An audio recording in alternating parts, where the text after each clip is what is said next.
Hello and welcome to this video on making a battery from fruit. While various TV shows claim that you can power a variety of devices from batteries, this is at best optimistic. The reality is much less shocking at 1.2 volts and often even less. That is about enough to power a small LED bulb. To do this, you will need a somewhat acidic fruit, like citrus. Anything along the lines of a lemon, orange, or lime is best, but others can work under the right circumstances. You'll need a small piece of copper, and a small piece of steel, or at least something zinc-coated. Often nails or screws are ideal in this situation. You need a small gauge wire set, and a small bulb or similar to see it working. If you intend to line up multiple of these fruits, or for example potatoes in sequence, you will need to run wires between each of these, so you'll need to add that to your list if that's the plan. Begin by getting your fruit and putting it on a SolidWorks surface. You want to somewhat crush it.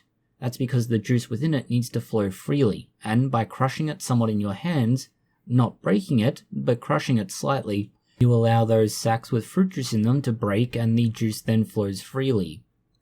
Next, you take your zinc-coated item, or just plain steel, and copper, and put it in each side. We suggest attaching your wire to this first, rather than later on, as it's much easier to get it attached, more so if you want to solder it. It should go in about 5 centimeters, and be about 5 centimeters apart.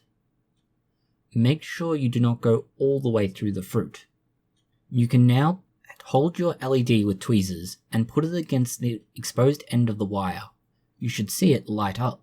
If you want to do this in a slightly easier way, you can insert only one end of the wire first, attach your LED bulb to this, then insert the other end using pliers so as not to get any kind of shock, and you'll see the light come on as you push it into the fruit. Depending on how much charge there is within the parts of the fruit, and we'll explain that shortly, the light may remain on for quite some time. The reason this works, and it's why the depiction on TV is inaccurate, owes to how very similar it is to a lithium-ion battery. It works in a similar way, but is much safer, while also being less capable. The two metals you are using, in this case copper and steel, or zinc over steel, act as a positive and negative part of the battery. These are your cathodes and anodes. By having these two terminals, you create a gradient of sorts. This ensures that the elements on one side want to travel to the other, and in doing so they free up electrons. By putting your metal into an acidic environment, the acid helps to break free the metals such as zinc coating or the copper.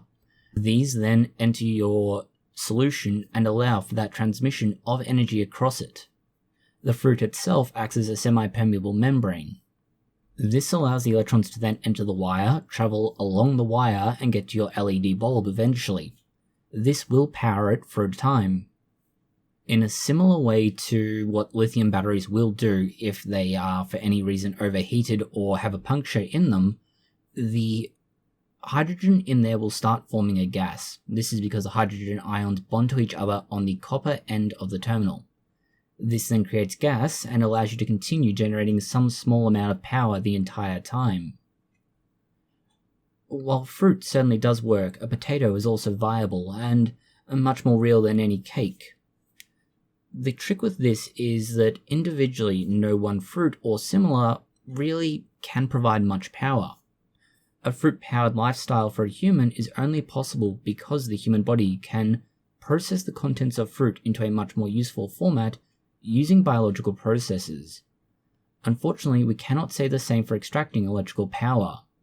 The galvanic process that fruit enables is limited. It will eventually use all of the available ions long before it is truly useful.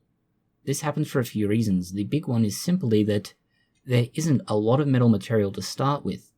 This means that you will slowly eat away at those cathodes and anodes that are in it. Secondary to that is that the fruit already doesn't have a great deal of free ions. This limits how much power can be transmitted within the fruit itself. Thank you for watching this video. If you found it interesting, consider liking, sharing, and subscribing. Please post any comments, questions, or suggestions you have below.